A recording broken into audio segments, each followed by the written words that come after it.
This is Bonjour Hi, the Other Positions Are Possible edition. I'm Avi Feingold, and I'm here with Phoebe Maltz-Bovey and special guest Dr. Lori Betito. We are your Frozen Chosen. On today's show, we talk about the legacy of Dr. Ruth Westheimer, her importance as a cultural figure, and how public sex education is different today, especially in the Jewish community. All this and more coming right up.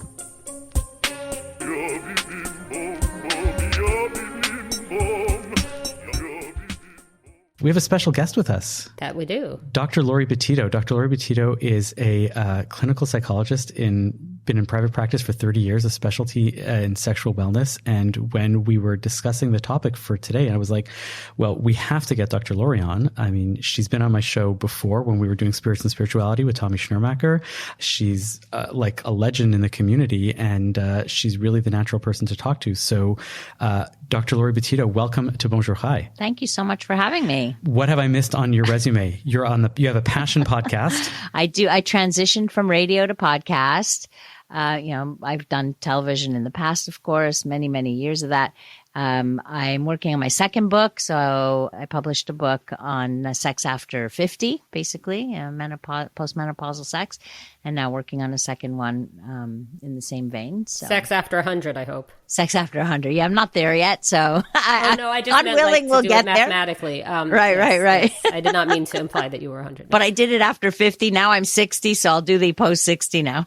I mean, it wouldn't be after 60. It would be after 96 or maybe sex after 120. But the reason why we brought you on, like I said, the topic is that there was a huge loss in the Jewish community. Dr. Ruth Westheimer passed away at the age of 96, along with Richard Simmons, who, Phoebe, I'm sure you're going to mention briefly because you brought him up in the column. Briefly, yes. Another Jewish icon, or perceived to be Jewish icon, schwitzing to the oldies.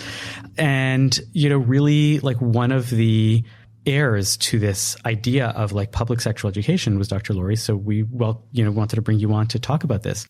Thank you. Do you have any personal interactions? Did you have any moments when you got to chat, when you got to talk to somebody like Dr. Ruth? Oh, yes. Actually, in 2019, I got to spend an entire day with her. An entire day. Yeah. So we were both invited to share a stage and talk about the state of sexual education in Montreal. So I was very fortunate to have spent the morning, then lunch, then we got on stage, then after, and I got to just chit chat with her, not even talking about sex education, but just talking about life. And so it was wonderful. It was a highlight of my career, seeing that I grew up with Dr. Ruth. When I wanted to get into the field of sexuality, or what clicked for me, was when I was about 15 or 16, which was when the rise of her Sexually Speaking show. And so she had been a great influence on me wanting to go out and kind of do similar stuff, minus the accent and the short stature, of course. I did not ever cross paths with her, although I'm sure I would have felt the strange feeling of being tall, because I'm 5'2", and I do not often experience that. So. Yes, you would have felt very tall. Yeah. She is so little. Honestly, like, it was so interesting because when we met, one thing I noticed is she did not want anybody hugging her. Right? Everybody wants to like hug this little woman. She's so wonderful and like everybody's bubby. And she said, I don't hug. I don't. And I asked her why. And she says, because everybody towers over me. It's very scary. Like I'm a little frail and everyone's massive to me. Right. So in the little stature that she is. So she just doesn't like, it's her thing, no, don't hug me. I remember also listening to her show as a young kid on this transistor radio that I had in my room that would be able to pick up channels from faraway New York. And we can get more into the radio show a little bit later, but it was always like that becomes like an icon in your mind. And then one day, I remember it was the day after I got engaged to my now wife. She was directing a high school musical at the Heschel High School in the Upper West Side of New York. And I go down to the front row because she saves me a seat. And I sit down and this little woman is sitting next to me and she goes, "Hello, I am Dr. Ruth. Who are you?" And I introduced myself. I said, I'm here. My wife is the one who's directing. My fiance is the one who's directing this play. Oh, my grandchildren are munchkins in the play, and we just have a great conversation. And then the next time I meet her was the day after. I think you had that whole day of chat, being with her. I did a podcast episode with her in 2019. Probably, like I said, she was in for the same thing, and she just had amazing things to say. She does. That was her brand, was say what's on your mind, and don't be afraid to don't hold back. And that was a great episode. It was a great moment, and I learned a lot of great stuff from her. Like what, Avi? Give an example, please. What did I meaning when I was a young kid in the 1980s, or when I interviewed her on a podcast? Whatever. In the 1980s, I learned that it was okay, and that an orgasm was a thing, and that she was very careful to talk about it, and that she taught a lesson which I think I used in my rabbinate when I was working with couples, was don't be afraid to use words that are, what are people consider dirty words. So don't say things like, that place, say vagina, say orgasm, say, whatever it is that you're trying to say it, because if you work around it, then that word becomes dirty, and then that word becomes unacceptable. And then that further stigmatizes whatever it is that you're trying to do. So she was very good about that. And as a kid, I realized that, that this was groundbreaking at the time. This was like the 80s and this radio show. And I remember this podcast episode that we're recording. She goes, "You're a rabbi. Go home and tell all of your congregants that, and this only should be with your wife. You should only have sex with your spouse, your partner, but they should tonight try a new position." And this was 2019. I was like, I think that people know that one already, but I was like, oh, good. The basics, sometimes the fundamentals are important. I think this gets at her sort of pop culture significance a lot too, because I should say I am not a sexpert, but I am very familiar with Dr. Ruth sort of making cameos in different things as kind of a reference point in all of this. And a lot of her persona really does seem to have been these things were surprising coming from her. And I just was thinking about this a lot, just this idea that she's the person you would least expect to hear this from. And I've been thinking a lot about why. Like, would people assume that an older woman hasn't ever had sex before? That doesn't make any sense, especially somebody with grandchildren. Like, where do we think they came from? But I don't know. I've been thinking a lot about, is a woman only sexual if she looks like a TikTok trad wife with cleavage? And obviously not, right? So I've been thinking a lot about like how every obituary, every piece of Dr. Ruth content has said, and you wouldn't think this woman who spoke with this accent and was this height or whatever had sex. And it's like, but why? Like, examine that maybe. Exactly. So anyway, Dr. Lori, do you have thoughts? I do have thoughts on that, because it's something that we fight within the professional community. Within my own profession, a psychosexual therapist, for example, I was just at a conference and we actually did talk about that, because the real professionals in this don't want to be considered sexy therapists. We want to be sexual therapists. There's a difference between being a sexy therapist and, like, I don't want to be that person that everyone looks at for me to get information because I look a certain way. I want to provide the information. I don't want anybody looking at my breasts to do that. Mm-hmm. Right. So and I think that's what she brought, is that it really is about the content and not about the deliverer, and it like has to look a certain way. And remember, she was there way before the internet and all of that. So for her, it was just the voice. And so, yeah, I think there is a problem there. I really do. And I find it a problem within my own profession. When I look at other people disseminating information, why do they have to present themselves as sexy? Or why do they feel they have to, maybe, is the question. Why do they feel that they have to? Yeah. There's a master's paper, a thesis, like what are the attitudes towards seniors and sexuality before and after Dr. Ruth? I think that, I think about religion and how the transference, right? Because I think that that's what you're talking about, Dr. Lori, the transference that we have towards therapists that Freud identifies and we are aware of, that like you transfer your feelings for whatever it is that's going on within the therapy to the therapist itself. And then if you're talking about sex, then you're going to go and think about this in this way. With religion, people do this to rabbis all the time. They think because they're getting religious. You're God? No, because they are not me, and has nothing to do with me, but because religious thinkers are dispensing religious wisdom, they do end up being more perceived as this more spiritual, more godly individual that you want to look up to in this way, as opposed to somebody who just has some interesting insights, but is no different than anybody else. And Right. Dr. Ruth is able to cut through that and say, like, hey, don't look at me in this way. I think we're maybe talking a bit at cross purposes here, because I'm saying that obviously, so there are two different things going on, right? There's somebody's professional expertise and their look. But I'm saying that I think people assumed that she couldn't have personal firsthand experience with sex, because surely somebody who's 4'7" and has that sort of old country accent couldn't. Mm-hmm. But the thing I wanted to talk about, just if we could keep it on the pop culture just for another second, is how, I don't know if you see this, Dr. Laurie, but do you know the Estelle Getty character from the Golden Girls? Yes. Do you know what I'm talking about? Yes, okay. absolutely. Sophia Petrillo? Yes. And this came out of the same moment. These two personas came out of the same moment. And now I'm starting to wonder, do you think that Sophia Petrillo was based on Dr. Ruth on some level? We have this old country woman, tiny, Jewish coded. We can talk about why or not if anybody finds this interesting. But always, she was the one who had the frank knowledge about sex and how the world works, and said all these frank, tolerant, really ahead of her time things about gay people, very accepting, but also very knowledgeable, and it was played for laughs though on the show, because who would think the little old lady with the little bamboo handbag knows Talking where the bits are. Sex. Right, and yet, right. Yeah, Mm-hmm. I don't know. I don't think it was based on that. I don't think there's any parallel personally. I mean, I've, watched all the Golden Girls. I've not seen that, but yes, because ageism is something that's very real. You're not wrong. That is a problem. So when they portray older people, it's to get a laugh. It's not serious. That's part of the problem, right? Mm-hmm. of our society. Or not necessarily a problem. So this actually brings in the Richard Simmons thing, which, so I listened to the Dan Savage podcast this week, also sex advice, but the intro was about Richard Simmons.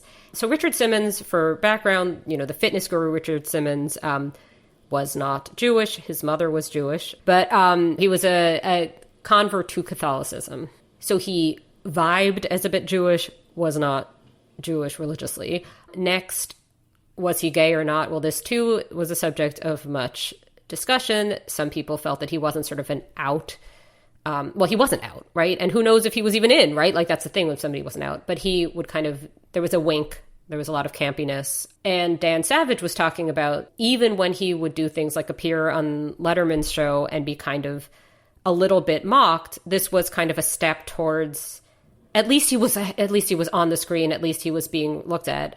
And I was wondering if, I realize this is a bit of a long-winded way to get to it, if there is a bit of a parallel where these characters of whether it's a character, fictional character or persona, like with Dr. Ruth's public persona, of can you believe there's a little old lady talking about sex, if that is perhaps a first step towards something positive, even if it's played for laughs? Yes, I think it's a great marketing tool because it gets people to listen. That's what it really is about. So, that old saying that you just want people to talk about you. It doesn't matter if they talk negatively or positively, as long as they talk about you. So it's that relevance, right? So whether you made fun of, let's say, Richard Simmons, you still followed him. You still did his videos. You still were inspired by exercise, and even if you were laughing through it. So, and I think Dr. Ruth is the same. Maybe it was more palatable to hear it from, just to hear that kind of level of sex talk with a tinge of humor, right? Humor only in the fact that she was little and had this accent. Not that that is funny in and of itself, but that you put those two together and you get funny. And so it just made it a little easier to absorb maybe, or maybe even let her get away with saying things that would have seemed more. Yes. I totally agree. You are very much, like I said at the top of the show, in the legacy of, people that, are following in her footsteps. She was groundbreaking in this way. What was sexual education? What was sexual knowledge like when she was starting? And how was that different when you started getting into radio and saying, I'm going to become a public, sex educator in the same way that she's doing it? What transitioned over those intervening decades? Well, So she started out in the late 70s, the 80s, 1980, I think, was when her radio show came out. So I had more exposure to that at that time. And we didn't actually, in Canada, we didn't really have access to her stuff unless you could find it somehow. But I would see her on television, on various shows and what have you. Now, I remember very distinctly back then that my friends would ask me about sex. I'm not sure even why it was so easy for me to talk about. It just was. And maybe it was, I don't know whose influence at that point. It just was. And so, but I didn't have access to material. And the only thing I had access to in terms of learning was through Cosmopolitan magazine, because that was where they would have headlines where how to blow his mind, how to do this and how to do that. So way back then, Cosmo magazine was offering these tips and tricks and things like that for women. So I would devour that, and then I would share that information with my friends, basically, and started really talking about it. And then in the early 90s is when I started radio. So not like maybe 10 years after her. And that was groundbreaking in Montreal because we didn't have that. And it was a call-in show, very similar to how Dr. Ruth handled her show. That back then did not have delays. It was right on the air, right? You'd have to just hang up on people if they were saying something not so nice or what have you. And people were calling in, and young people were calling in. And, you described listening in your bedroom, like, surreptitiously. Well, kids were doing that too when I was on this show called The Love Line, which was 1990, I think. So post-internet, yeah, it's like once internet was well in there and everybody had access to it, I think things changed a little bit. How do you see the transition from when you started to what it is like today? So I think people are far more open to discussing sexuality. I think people have always wanted to hear about it. So when we started, so I started like 35 years ago, let's say, in the radio business, and then transitioned onto, for 22 years, I did a nightly show on a rather conservative radio station, if we're going to be honest. And when they put me on there, I was sure it wasn't going to last. I was like, oh, people are going to freak out. Like, this is going to raise hell. And I kept waiting for it to happen, and it did not. 22 years later, like, we were still at it every single night. And people calling in with their questions, people clearly wanting to hear about it, and of all ages, because the demographics of that radio station were much older than the demographics of the first show that I was doing. So you're talking about average age about 45, which meant we had a lot more older people tuning in because they were talk radio listeners, right? And what I noticed is the desire to hear about sexuality, to hear someone talk about sexuality in a very open, nonchalant, let's say, kind of way. I didn't shy away from anything. It was talked about in a very matter-of-fact way, like I would talk about anything else. And I think people appreciated that and were listening and were more willing to listen. So as the years went on, yes, we gathered more listenership, I think, because of that. People were wanting that information. And it's hard yes, we had access to information on the internet. If you had a question, you could always go there, but it wasn't the same as having somebody in your living room talking to you about this topic or that topic, or introducing you to things that you would not search for. It was more about not like, here's a topic you never heard about. You were talking earlier about, okay, polyamory. We'll do something about, well, many people, polyamory, what is that? So you're introducing topics to them that they would not search for. And I think that was the difference in that delivery. One thing I did notice, and that's just in my practice, is that when I first started, we would get a lot of people. This was pre-internet, right? So we would get a lot of people who were consulting because they had a fetish or something weird sexually that they were confused about, or that they were distressed about. They thought they were the only people in the whole wide world with this.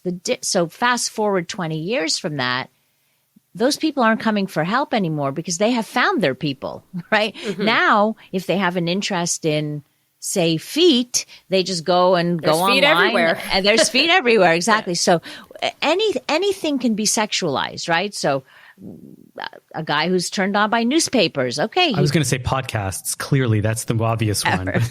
Or quarterly print magazines.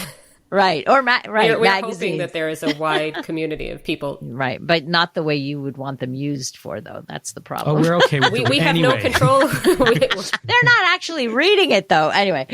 we get the insinuation, and we are saying, do what you want with it. Right. So you see that the difference being that now people had communities. Now people could find their communities easier. So they were less distressed by these behaviors. So then we started seeing a move towards, and maybe 50 Shades of Grey was a good turning point for mainstreaming BDSM, for example. So you had much less people seeking help for that or thinking there was something wrong with them because they came for help because they thought there was something wrong with them. It's sort of am I normal type question. Exactly. And most questions, and from the very, very beginning of my career, that was the main question. Am I normal?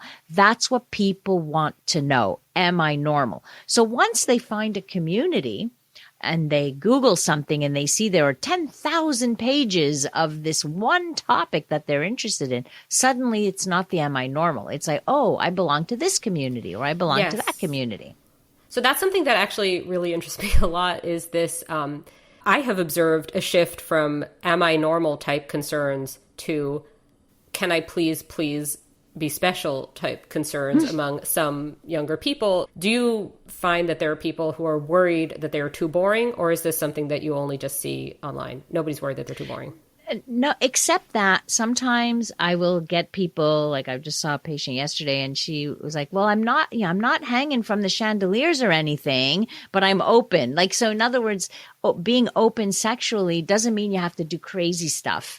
And they are worried that they're not crazy enough. So sometimes, I'm not experimental enough, but who's asking you to be? Like it's, it's okay. Yeah. I mean, so that's I think similar. Yeah. And in our culture, yes, we talk so much more about sexuality that being vanilla is boring now, right? Like, what do you mean? You're not experimenting with this, that, or the other. So, which I don't, for me. And is there a gender divide? Like, are there more women, do you get the sense, who think that they need to be more sexually adventurous than there are? I do. And I think they're in competition with, or feel in competition with what their partners may be watching on pornography. And that may be part of the problem because what their partners are watching on pornography might be far more extreme than anything that's happening in their bedrooms. And so they're like, well, I don't do that stuff. Like, I don't want to do that stuff. And so is this what he's expecting? So expectations have changed. And we talked about earlier, what were some of the changes when pornography became far more prolific and accessible to everybody? The pressure of needing to be a certain way or thinking you need to be a certain way because this is actually what people want, which really isn't. It's what can turn people on. It doesn't mean it's what they want to do in real life. So we're fighting now to show the difference between what is fantasy and what people actually want. Because oftentimes I hear women complain and say, well, I don't look like those women he's looking at. Well, he's not asking you to look like those women, actually. Like, but does this put pressure on men as well, I'm wondering? Like, yes. To be wanting to be as big, to be to last as long, or whatever, or to be into as many different things as possible. Yes, so it has put pressure on both men and women, considering that 40% of users of pornography are in fact women. So it's not just a male thing. So yes, this has created a level of pressure that we are now, with education, trying to fight against. Like 20 years ago, we did not hear the term porn literacy. We are now talking about porn literacy. So this is something, so there's been a lot of terminology that has come into play over the course of my career, 35 years in the field. I've seen a lot of changes, a lot of new. Well, something else I just wanted to ask while we're on the topic of technology, apps, dating apps. What has been the change there, if anything? The change is that when they first came out, it was for people looked at that as for desperate people. What? You can't meet people in real life? And then it became like, what do you mean you're not on an app? Like, what's wrong with you?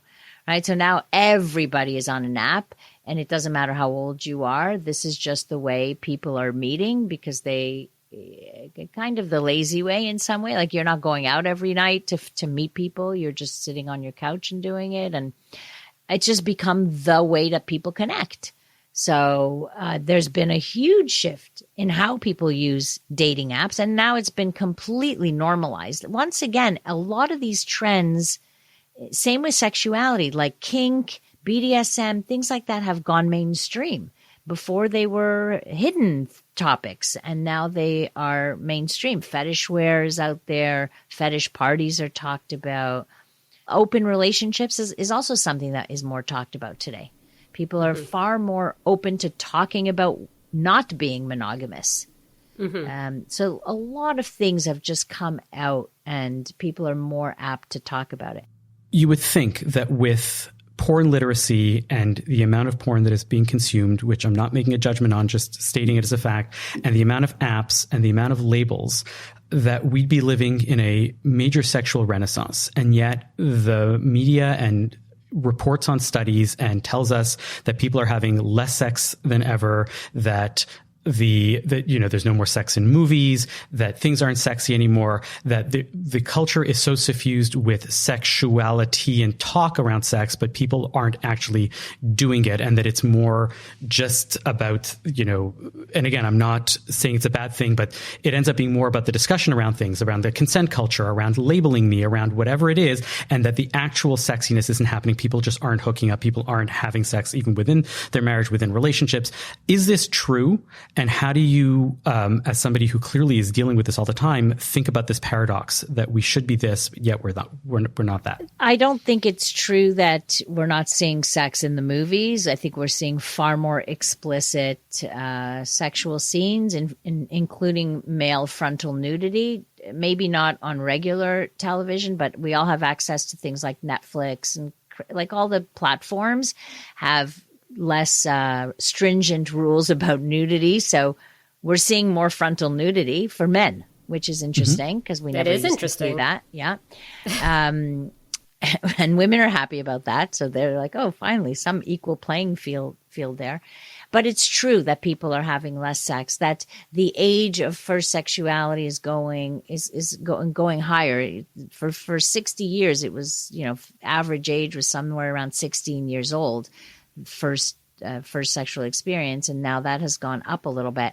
And frequency of sex, or for young people, has also gone down. Part of that is because they spend so much time online and so much time in the fantasy world of sex. So they are on virtual worlds where they're having sex with avatar, like their avatar is having sex with another avatar.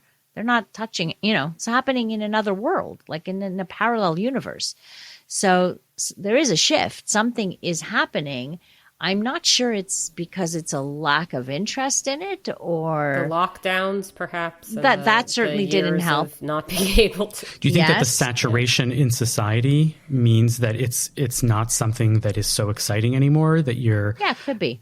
Well, we know when something is taboo, people are going to be seeking out more taboo things. That is for sure. On that note, in terms of taboo shedding and all of this, a lot of the sexperts in the world, it's not a demographic, all groups represented in equal measure. Probably more women, probably more gay men, probably more Jews. Why are there so many Jewish sexperts? Sex therapists. Yeah. Well, it's so interesting. Sex therapists and sex advice columnists, everything. Yeah. You are right. So I've been going to conferences for 35 years, and I've noticed that as well, that we are definitely overrepresented in meaning just in terms of the population, right? So there are definitely so per not capita. Only do we run the media and Hollywood and the banks, but now we run the too. Sex world. My conclusion in all of this is that it's not woven into Jewish culture, the idea of sex as sin. Sex is a beautiful thing, albeit within the context of marriage, it is taught that way, but it is taught as something beautiful, and it's a mitzvah, and it's for pleasure. It's not just for procreation. There's the whole idea of pleasure in all of that. And so maybe maybe our parents just didn't talk about it, but they didn't talk about it as something horrible, or like we just didn't get that messaging. Maybe that's my theory. Well, there's Freud. There's everything you wanted to know about sex, but were afraid to ask. Yes. Woody Allen movie. That is Woody the A Allen. and the B, right? That's the alpha and the Love that omega. And there's Portnoy's complaint, of course. Was there a through line of Jewishness in Dr. Ruth and her, being very Jewish and being a sex therapist also? Did you notice a Jewish strain in her thinking? Is there a Jewish strain in your thinking? I didn't actually, but sometimes make reference to, certain things that, for example, that we are commanded to please. You have to please your wife before you take pleasure for yourself. Like I make reference to things like that so that if I'm talking to anybody, religious or not, Jewish or not, it's like it's actually written somewhere, that you what I should do be remember doing from this. her was that she knew all the sources. Right. Right. She knew all the things that we teach couples and show them all the Talmud and all the various sources in the rabbinic literature. She knew them all already and by heart. So that was really interesting. Which is interesting and made me interested in a lot of it too. And why looking at that sexuality from that perspective and why it is a beautiful thing. And it's not shrouded in a lot of sin and shame, especially shame.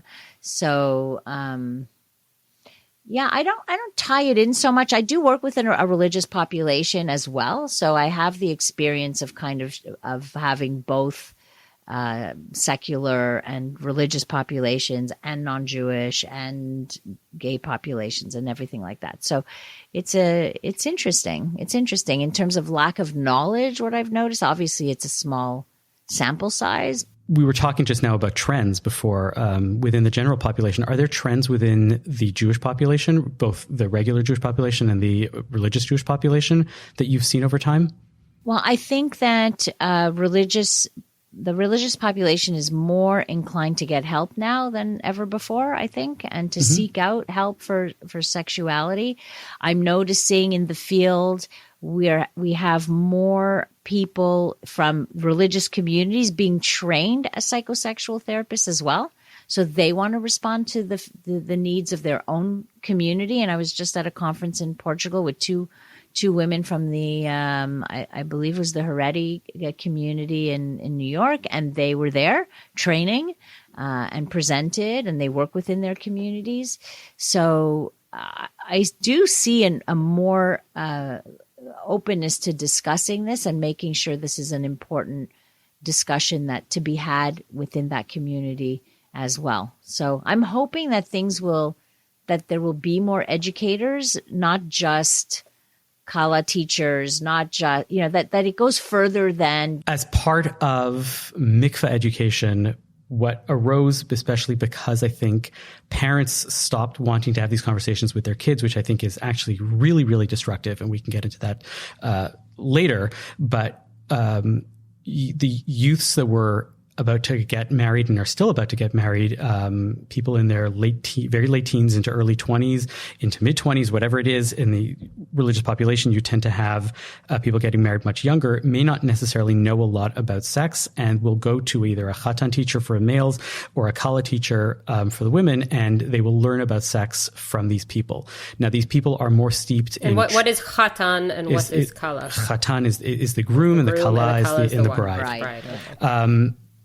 Because these people are more steeped in tradition and legalistic approaches, they're not as interested in your sexual health and your sexual pleasure necessarily, although that is starting to change a little bit. But the traditional understanding of what the chatan and kala teacher was there to teach you just about the mechanics of it and leave you to your own, Right. understandings after that. And nowadays that is being blown open because people are hearing about sex, because you have these, I think you would start having these girls that were totally isolated from, the internet and from pornography and from stuff. And they were getting married to these boys who were getting the same chatan classes, but they were watching porn all the time and expecting all this stuff. And these girls were just like shocked. And so the world is starting to change in within the Orthodox world as well when it comes to sex education. Is there any change in terms of perhaps learning about these things before you're about to experience them, where you would then have some sense of, do you even want this to begin with? Do you want it now? Do you want it with this person? Like, I feel like if you're getting married and it's only once the wedding is scheduled that you're learning what sex is, you might, am I making any sense here? I would ask you, Dr. Laurie, if you were in charge of Haredi education, right, and you were taking as a premise, it's okay to say we want a certain amount of modesty. We don't want to be, dealing with sex education the way that they deal with it in public schools. And yet we want to counter include exactly some of the concerns that are very valid that, Phoebe's bringing up. How would you approach sex education in a way that is more healthy for a religious population while still balancing the idea that we don't want to expose them to these ideas too early or in a way that is unhealthy so that we can still balance and maintain, what we think of as modesty within the community? It's interesting that you say you don't want to bring them up too early, that it's unhealthy, because it's not unhealthy to bring up early. I might not think it's right? unhealthy. So I'm curious, how would you balance that type of... It's complicated. I've had religious couples come to me, very young ones. I had one in particular that I was shocked because they actually came to me not knowing which hole to put it in. Like, that was really it. It was really so basic as to there are options. We don't know what to, well, no, that's the problem. There are not options within the community, right? It's like, this is where you have to fall within that, into what's acceptable. It was a bad joke. Yes. So sometimes just basic information is lacking. And I'm wondering how, can video content help? And talking more about what it is to pleasure somebody. So giving them the tools, like you are allowed to pleasure with any part of your body, right? You are allowed to use your mouth on your partner's genitals. You are allowed to use your hands. It's not just get on top, stick it in, move a little and it's done. Like, it is more talk about pleasure and less about the act. So, like, saying you are allowed to give each other pleasure. You should feel pleasure. Pleasure is important, because a lot of these women think they're just doing their duty, and it's not about pleasure. It's like, it's something I must do, and I must do it for him.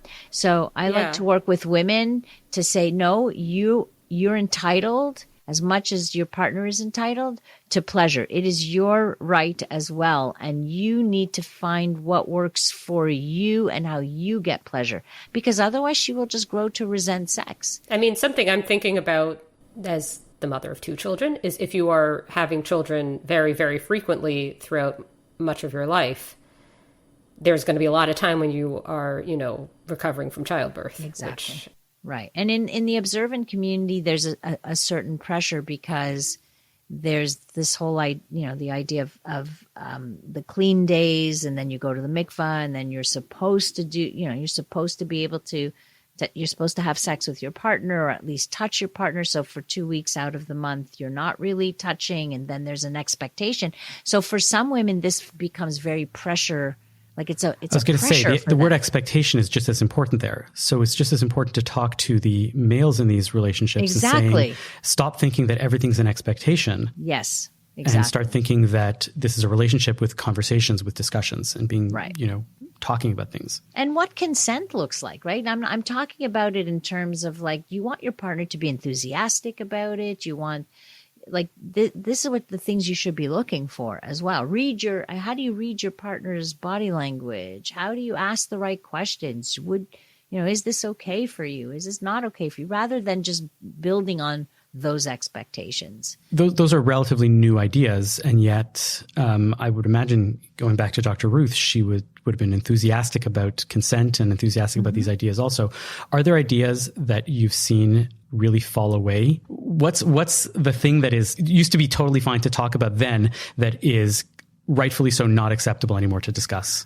Well, in our politically correct world that we live in, so much has changed, right? Like, now you have to be I don't know. I'm very careful about using different pronouns now. I'm very careful about asking people how they would like to be referred to. I don't make assumptions about people's orientation. And it's confusing for, like, I'm looking at the older generation and they're confused by all of this, right? They just like, could we just go back to simpler times, please? You know? So it has gotten a bit more complex, but also more respectful. And I think that's the important thing, is that we're trying to respect diversity.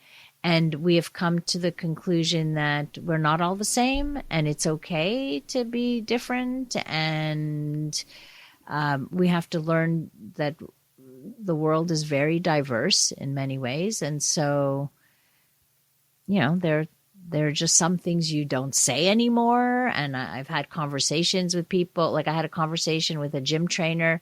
He made a comment to somebody at the gym, like, wow, you know, you lost weight. You look so good in those shorts or whatever. And she went to HR. She made a complaint, and he was completely confused. And he's an older gentleman. And he was like, I don't understand. When did this change? When did a compliment become like such a hot, button issue? And he was so distraught by having crossed the line that he had no idea he had crossed, because he thought he was just being complimentary. So things like that, you know, where we just can't, we have to think before we say anything these days. Mm-hmm. It's not a bad thing. Just, yeah. Dr. Laurie, this has been an amazing conversation. Will you stick around and do some nachas with us? I absolutely will. Excellent. Let's get to that right after we hear from our sponsor.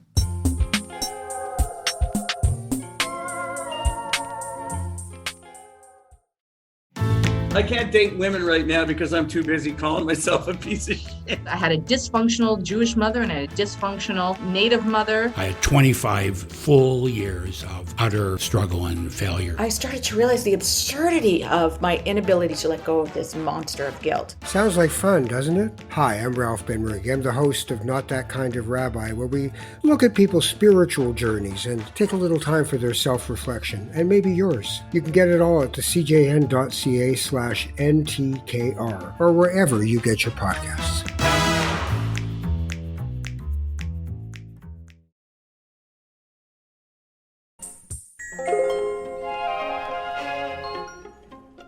Now it's time for our nachas or broigus, if that's your thing. Let's start with you, Dr. Laurie. What's your nachas this week? So this week, I got involved with MATA. So MATA is MATA West Island in Montreal. And I was just so touched by how the community in this one little pocket of Montreal they're a social services organization. For those of us who's not in Montreal, that has become the main, space in the Montreal Jewish community for stuff like that. Right. It's become a major place where they provide for the needy, where they provide food and cafeteria style stuff, then clothing, and they really help the Jewish community, but also the community at large. So this is what I found so wonderful, is that we're trying to come together to create a kind of a community center within the West Island for people to come in, not just to be fed, but to be nourished intellectually, spiritually, and in many ways. Again, it'll be, a kosher place, so mostly Jewish people know about it, but it's open to everybody. Anybody can join in, but it's really to break the isolation of the needy, people who find that they have no connection, and this will be a place. So I'm just really proud of this group of people who came together. We're just a bunch of volunteers, residents of this area, and we just said, let's work together. And it's from the ground up, like we're really building something. So I'm very proud of that coming together. I've always thought that there's a dearth of, like you said, sex education often within the religious community. Women don't have access necessarily to vibrators and sex toys and other things that will help make sex pleasurable for them. Mm-hmm. If we find a sponsor, can you help make MATA become a central hub to distribute, like the way that they give out food baskets on for Shabbat? What is bonjour? Maybe MATA can become a central place where religious women can quietly go and they do their volunteer, and at the end they're like, hey, and they get a little sponsored vibe, to help in their I'll relationship. run it by the rabbi. How about that? He's pretty open to me. He knows what the work that I do. Like another chesed project that Mara can provide. I'll do a lunch and learn, and I'll hand them out. Absolutely. I'm glad that we thought about this first. Phoebe, do you have a nachas this week?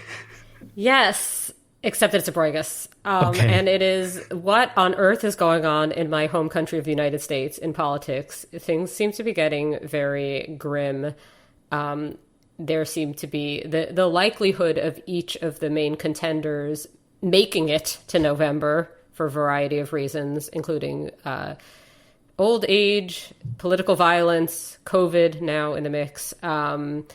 It's a mess over there, and things seem interesting in the bad way. So my broigus is... Maybe Americans need vibrators too. Maybe they do. I think they have Instead them in of guns. America, although not socialized, not distributed via a network in Montreal. But yeah, I don't know what's going on, but it seems not great. So that's so my nachas is Canada, at least not America. My broigus is the state of things politically in the United States at the moment. All right. Well, I had minutes before this show what I thought was a great nachas, and my daughter reminded me that I already did this as my nachas in the past with her on it, but it bears repeating, so I'm going to repeat a nachas maybe for the first time in the history of Bonjour Chai. It is a graphic novel from PJ Arway, which is the older kids' version of PJ Library, meaning for preteens and into teens. And this is a wonderful graphic novel called Roller Coaster Grandma. About it's an autobiography graphic novel of Dr. Ruth that she wrote about her life growing up and her experiences in the Haganah in the Israeli Defense Forces before Israel was even a country. It's beautifully illustrated. It tells these great stories. Doesn't really get too much into her experience as a sex therapist. Maybe it could have had a few more lines about it for preteens to understand that this is a thing based on what we were discussing, but it is a wonderful, fun little read, and you should go check it out. So one of the many, many books that Dr. Ruth wrote is called Roller Coaster Grandma, the amazing story of Dr. Ruth. That's my nachas for this week. Lovely. Dr. Laurie, it's been amazing having you on this show. Thank you. Please come back anytime there is sex news or sex ideas and opinions to talk about. We'd love to have you on. With a pleasure. With pleasure. Thank you for listening to Bonjour Chai for the week ending July 20th, Shabbat Parashat Balak. The show is produced by Michael Freeman and edited by Zach Hoffman. The executive producer for CJN Podcasts is Michael Freeman. Our music is by So Called. We are a project of the Jewish Living Lab and are distributed by the CJN Podcast Network. You can listen to all our past episodes on our page at thecjn.ca/bonjour, and you can subscribe to the podcast and automatically receive all episodes on Apple, Spotify, or wherever you get your podcasts. We'd love it if you told a friend about Bonjour Chai. It is one of the best ways we get new listeners. And as always, you can email us with comments at bonjour@thecjn.ca. Did the producer mention that we have nachas at the end and maybe you'll stick around? Okay, you have a nachas. Okay. Is it a sex toy? I really hope it's a sex toy. No, it's like so much about the community and okay, fine.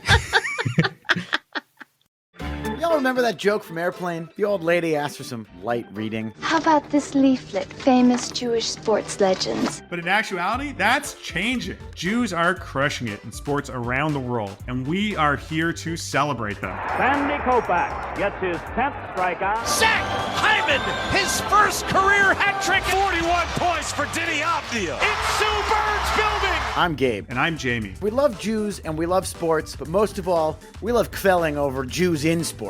Together we host Menschwarmers, the longest running Jewish sports podcast in the world. Listen and subscribe at thecjn.ca and wherever you find your podcasts.